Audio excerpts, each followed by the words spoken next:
Hey y'all, it's Betsy with Happily Ever After Etc. and welcome back to another garden project. So today we are over by my new paper patio that y'all just saw me, Mom, and my brother Will make. And I am planting 3 little lime punch today. So these are a proven winners hydrangea. They are a panicle hydrangea. Is that how you say it? Yeah. So they're not macrophylla. That means they bloom on new wood, first of all, which is very nice. That means you're not going to need to go out and cover these every time it gets cold. They can handle a little cold. They can handle a little heat. So they are full sun hydrangeas.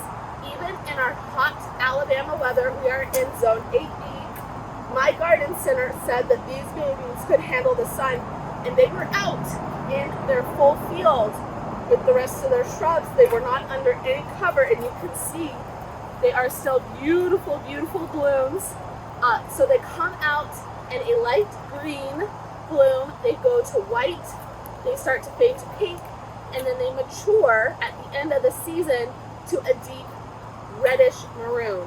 Now, according to the things I've read or watched, they may not get as pink or as maroon if you don't have as much hold time. So we will see. We're at the very end of their spectrum. They're supposed to be able to go, I think, 3 to 8, zones 3 to 8.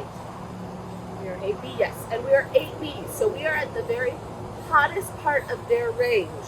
We will see how these babies do if they get that deep, beautiful maroon kind of color for us in the fall.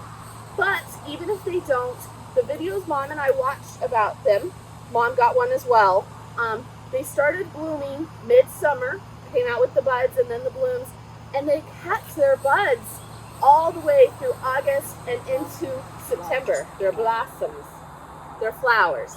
So even if they don't get that dark red, I want a couple things around this patio. I'm not doing a whole garden bed out here.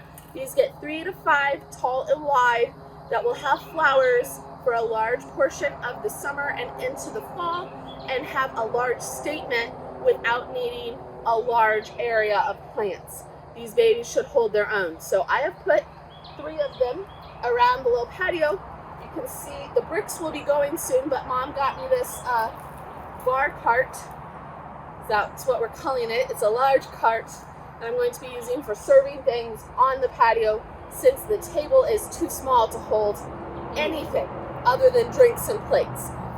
So there we go. I'm going to fill in with a couple flowers. We're going to get started because we are right at the beginning of mosquito hour in Alabama. And nobody wants to be out here in mosquito hour. So we're going to dig the holes. You want to make sure your soil is nice and loose. I'm going to put in some plant tone, and then I will be adding drip to these because hydrangeas, of course, need lots of water, as much water as you could possibly give them. So they will get full 2-gallon emitters. As well as I typically put tree rings around new hydrangeas that just are basic, like bags that hold water. They have gel beads in them. I find that if you can do that for the first year, it really helps boost hydrangeas, trees, bushes, anything that needs a little bit of extra consistent water as opposed to just the daily watering. So we're going to get started. You just put it right here. I think there. Yeah, I do, because it's just right in this curve. Well, that's fine, but then I think we need to pull Then we'll those have to leave over that. a little. I would leave that one there. Now this one is A little tilt. it's a little tilty, so we're gonna plant it a little tilty. And that's another tip, I love all garden centers equally, but they do not have equal prices. Sometimes our normal garden center that we typically go to had big, beautiful, full, all the blossoms, all the blooms, all the buds, all the flowers, hydrangeas. They were $57 a piece. Whereas there's a new nursery in our town that we just went to that had these. I got 3 of them for $34 each. Yeah. They're the same plant, and so while I would always love, you always want to pick the best one that you can, while these aren't as nice as the others, It's not quite as big. they are perennials.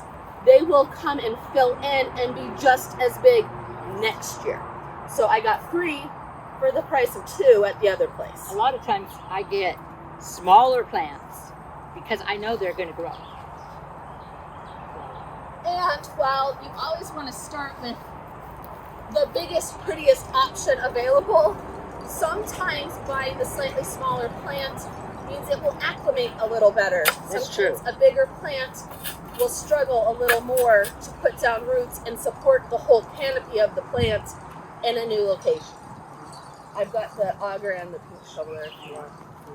Is this better spacing? Yeah, I think so, yeah. All right. So come do the auger here. So these get 3 to 5. 3 to 5. And that, from what I've heard, is pretty consistent. This is their first year, the Little Lime Punch, but their sister plant, the Limelight Prime, is, I mean, a very tried and true hydrangea in our area because they do so well in the sun. They do. Here? Here, let me move it over a little bit. You have several of those, don't you? I have one big one. I thought you had two. I had 2. The other one of them didn't make it.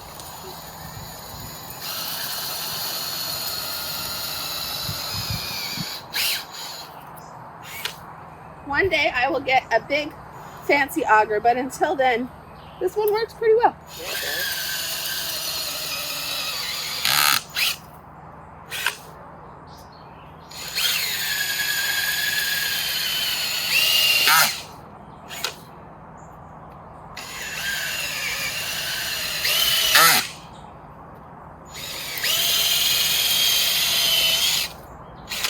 That'll make fast work. Yeah. This is what I did yesterday to plant that El Nino desert orchid, the big tree plant I bought. Not for this part, I probably will. Any second now. Alright, now she's gonna dig out holes. Very careful, because it's the shovel that's trying to die.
Do you think this one's still in a good place? Yeah, it's fine. Let me just look and see how this looks. Oh, yeah, that's going to be good.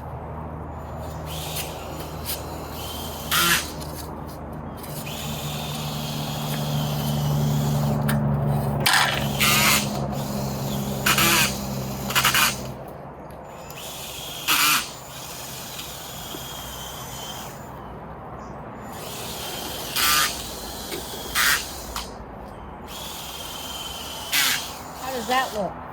Huh? I said, how does that look? It's pretty straight.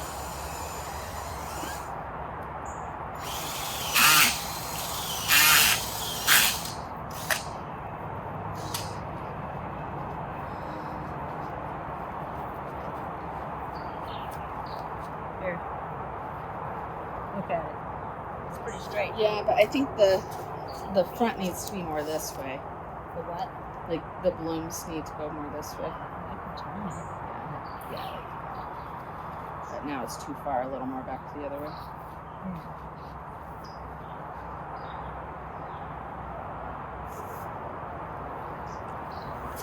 How's that?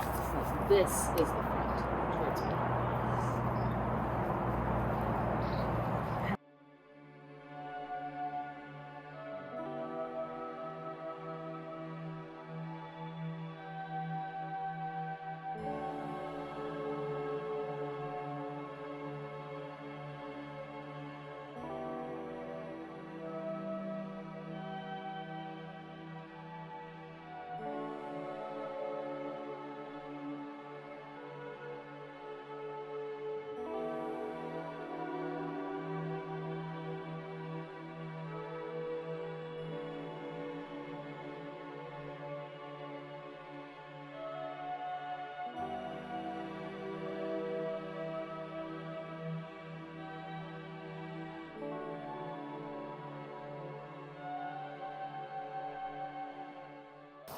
All right, they are all 3 planted. I will give you a quick tour, but obviously we have the best, the middle, and the baby.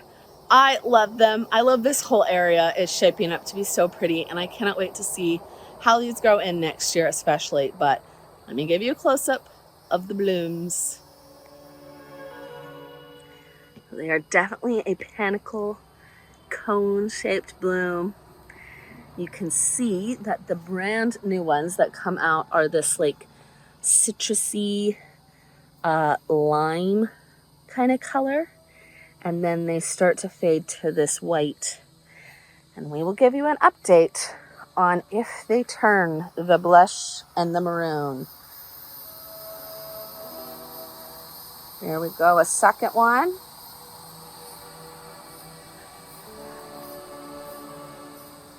Now you can see this must be an older bud because look, there's a smidge of pink at that bottom. Starting to turn. So that's good because the nursery I bought these from are just right up the road.